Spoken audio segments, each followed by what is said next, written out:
नमस्कार। +1 education channel पर आप सभी का स्वागत है। आज के इस वीडियो अंक में हम जानेंगे विशेषण के बारे में। विशेषण एडजेक्टिव। तो परिभाषा इसकी बहुत ही आसान होती है। संज्ञा या सर्वनाम की जो विशेषता बतलाए उसको विशेषण कहते हैं। ये विशेषता संज्ञा के आकार, अवस्था, रूप, गुण, स्वभाव आदि से संबंधित होती है। जैसे एग्जाम्पल में देखते हैं, मोहन 10 वर्ष का है। तो 10 वर्ष का है, ये मोहन की विशेषता है। राधा सुंदर है। सुंदरता शब्द जो है उसकी विशेषता को बता रहा है। वह लड़का शैतान है। बदमाश है, शैतान है, सही नहीं काम कर रहा है, ये उसकी विशेषता है। विशेषण से साथ में दो बातें जुड़ी होती हैं, उनको जानना जरूरी होता है। एक है विशेष्य और दूसरा है प्रविशेषण। तो विशेष्य क्या है? जिसकी विशेषता बतलाई जाती है उसको विशेष्य कहते हैं। आगे देखिए परिभाषा के साथ में, जो शब्द विशेषता बताते हैं उन्हें विशेषण कहा जाता है, और जिसकी विशेषता बताई जाती है उसे विशेष्य कहा जाता है। यानी जो विशेषता है वो तो विशेषण हो गई, जिसकी कोई नाम होगा, कोई संज्ञा होगी, कोई सर्वनाम होगा तो नाम ही होगा, उसको हम विशेष्य कहेंगे। जैसे मोटा लड़का हंस पड़ा, है ना। तो मोटा शब्द जो है वो विशेषण होगा, और ये किसकी विशेषता बतला रहा है? तो लड़के की विशेषता बतला रहा है, इसलिए विशेष्य क्या होगा? लड़का होगा। लड़का। प्रविशेषण क्या होते हैं? इंग्लिश में इनको एडवर्ब बोला जाता है। कभी कभी विशेषण की भी विशेषता बतानी पड़ती है, इस काम को प्रविशेषण के द्वारा किया जाता है। प्रविशेषण उस शब्द को कहते हैं जो विशेषण की विशेषता बतलाए। एग्जाम्पल में हम देखेंगे। पहला एग्जाम्पल है, राम बहुत सुंदर है। तो इस सेंटेंस में अगर हम बात करें राम क्या है, तो राम होगा संज्ञा, व्यक्तिवाचक संज्ञा होगा। इससे पहले हमने संज्ञा के वीडियो में ये बात क्लियर कर दी। फिर बहुत शब्द आया है और उसके बाद सुंदर है। तो सुंदर तो पहचान गए कि सुंदर होगा विशेषण, लेकिन बहुत सुंदर है यानी सुंदर की भी विशेषता है कि बहुत ही ज़्यादा सुंदर है। तो ये विशेषण की विशेषता बता रहा है बहुत शब्द, इसलिए ये क्या होगा? प्रविशेषण होगा। दूसरा एग्जाम्पल है, सीता अत्यंत सुंदर है। यहाँ पे देखिए बहुत हटा के अत्यंत कर दिया गया है, तो अत्यंत क्या हो जाएगा? प्रविशेषण हो जाएगा। हाँ, तो इस तरीके से ये आवश्यक एक नोट में है, इसको भी देख लेते हैं। वाक्य में विशेषण का प्रयोग दो प्रकार से होता है, ये ध्यान देने की बात है। वाक्य में विशेषण का प्रयोग दो प्रकार से होता है। एक है जब विशेषण विशेष्य के पहले आता है, तो विशेषण विशेष उद्देश्य विशेषण कहलाता है। अगर संज्ञा से पहले विशेषण आ रहा है तो उसको हम कहेंगे उद्देश्य विशेषण, और अगर विशेषण विशेष्य यानी संज्ञा या सर्वनाम के बाद में आता है तो हम उसको कहते हैं विधेय विशेषण। अब ये बात आसान है, कोई बहुत ज़्यादा मुश्किल नहीं है। इसको एक एग्जाम्पल से समझ लेते हैं। जैसे एक सेंटेंस है, झूठी बात मत बोलो। झूठी बात मत बोलो। आप इसमें देखिए जो विशेषण है वो संज्ञा सर्वनाम से पहले आ रहा है, झूठा शब्द जो है वो पहले बात के आ रहा है।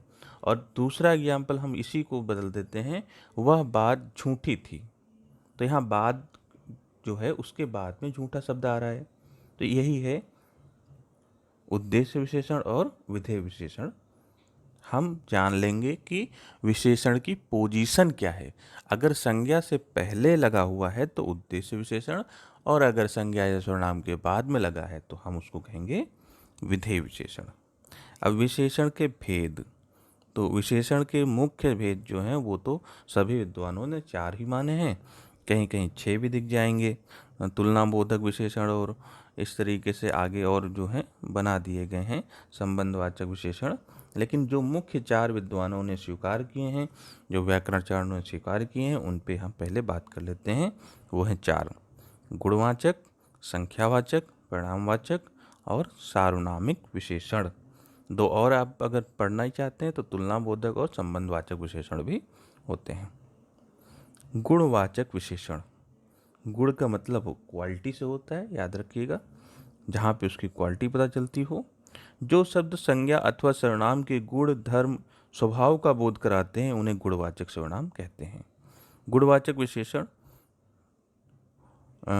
ये सर्वनाम नहीं होगा, यहाँ पे होगा विशेषण।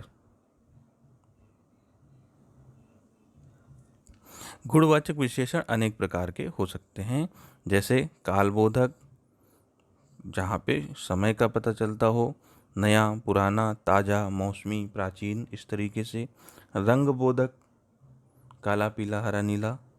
दशा बोधक, मोटा, पतला, युवा, वृद्ध, गीला, सूखा। गुण बोधक, अच्छा है, बुरा है, कपटी है, झूठा है, सच्चा है, सीधा है, सरल है। आकार बोधक, चौकोर है, तिकोना है, लंबा है, चौड़ा है, गोल है, नुकीला है, सुडौल है, इस तरीके से देख लिया जाएगा। तो गुणवाचक विशेषणों में ये एक महत्वपूर्ण बात है, इसलिए हाईलाइट करके लिखी गई है। गुणवाचक विशेषणों में सा जोड़कर गुणों में कमी की जाती है, जैसे छोटा सा, बड़ा सा, नाटा सा, पीला सा, काला सा, इसमें लघुता उनकी सूचित की जाती है।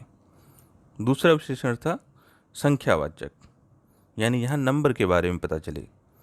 जो शब्द संज्ञा अथवा सर्वनाम की संख्या का बोध कराते हैं उन्हें संख्यावाचक विशेषण कहा जाता है। 2 प्रकार से होंगे, या तो निश्चित संख्या होगी या अनिश्चित संख्या होगी।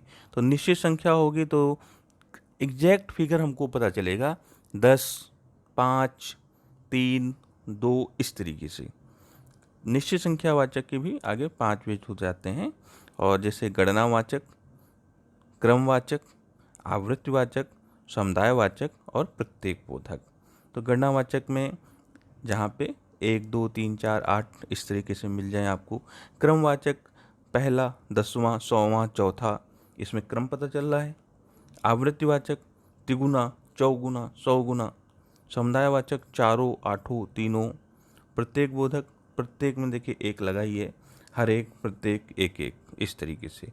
अनिश्चित संख्यावाचक, जहाँ पे हमको निश्चित रूप से ना पता चल पा रहा हो कितना, एक क्वेश्चन मार्क लगा हो दिमाग में।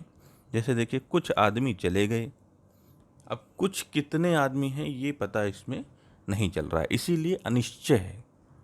कई लोग आए थे, अनिश्चित संख्या है, सब कुछ समाप्त हो गया। परिणाम बोधक विशेषण, परिणाम इंग्लिश में वो क्वांटिटी बोलते हैं, क्वालिटी और क्वांटिटी में अंतर होता है। क्वांटिटी मतलब मात्रा, कितना। जिन विशेषणों से संज्ञा अथवा सर्वनाम के परिणाम का बोध होता है उन्हें परिणाम बोधक विशेषण कहते हैं। इनके 2 भेद हैं। निश्चित परिणाम बोधक, जिस विशेषण से किसी संज्ञा के निश्चित मापतोल का बोध हो उसे निश्चित परिणामवाचक विशेषण कहते हैं। जैसे 10 किलो घी, घी की मात्रा पता चल रही है। 5 क्विंटल गेहूँ, तो निश्चित मात्रा पता चल रही है। अनिश्चित परिणाम बोधक विशेषण, जिस विशेषण से किसी संज्ञा का कोई निश्चित परिणाम ज्ञात ना हो उसे अनिश्चित परिणामवाचक विशेषण कहते हैं। जैसे बहुत या थोड़ा, देखो ना, थोड़ा सा दूध दे दो, अब थोड़ा कितना पता नहीं चल पा रहा है। चौथा हमारा होगा सार्वनामिक विशेषण। विशेषण के रूप में प्रयुक्त होने वाले सर्वनाम को सार्वनामिक विशेषण कहा जाता है। इसको हम डिटेल में सर्वनाम के वीडियो में पढ़ चुके हैं, और वहाँ पे भी इसका हमने बताया था कि किस तरीके से कन्फ्यूजन हो जाता है कभी कभी विशेषण में और सर्वनाम में। तो विशेषण के प्रयुक्त होने वाले सर्वनाम को सार्वनामिक विशेषण कहा जाता है। ध्यान देने की बात जो है वो देखिए आगे लिखी है। सार्वनामिक विशेषण में पुरुषवाचक मैं, हम, तू, तुम और निजवाचक आप सर्वनाम के अतिरिक्त सर्वनाम का प्रयोग होता है। इनको हटा के हम जो है वो प्रयोग करते हैं, इनका प्रयोग नहीं होता। जैसे वह पुस्तक ले आओ, यह लड़का कहाँ पढ़ता है। अब यहाँ पे आप वह को देखिए, तो वह जो है वो सर्वनाम की तरह नहीं विशेषण की तरह काम कर रहा है, क्योंकि वो पुस्तक की विशेषता बता रहा है। बहुत सारी वहाँ पुस्तकें रखी, कौन सी पुस्तक लाना, वो वाली लाना, ठीक है। यह लड़का कहाँ पढ़ता है, तो यह शब्द भी जो है वो विशेषण का काम कर रहा है। ऐसे अगर जनरली हम देखें तो हमको लगेगा कि ये तो सर्वनाम है, लेकिन यहाँ पे वो इसीलिए नाम ही उसका रखा गया है, सार्वनामिक विशेषण। इसके भी दो भेद होते हैं। मौलिक सार्वनामिक विशेषण, जो सर्वनाम बिना रूपांतरण के मौलिक रूप से संज्ञा के पहले आकर उनकी विशेषता बताते हैं, उन्हें कहा जाता है मौलिक सार्वनामिक विशेषण। जैसे यह घर मेरा है, वह किताब फटी है, कोई आदमी रो रहा है, ऐसे करके। फिर है यौगिक सार्वनामिक विशेषण, जो सर्वनाम रूपांतरित होकर संज्ञा शब्दों की विशेषता बतलाते हैं, उन्हें यौगिक सार्वनामिक विशेषण कहा जाता है। जैसे ऐसा आदमी नहीं देखा, कैसा घर चाहिए, जैसा देश वैसा भेष। तो ये हमने सर्वनाम के जो भेद हैं, परिभाषा है, उसके प्रकार हैं, उदाहरण सारे के सारे पढ़े जाते हैं। फिलहाल आज के इस वीडियो में इतना ही। धन्यवाद।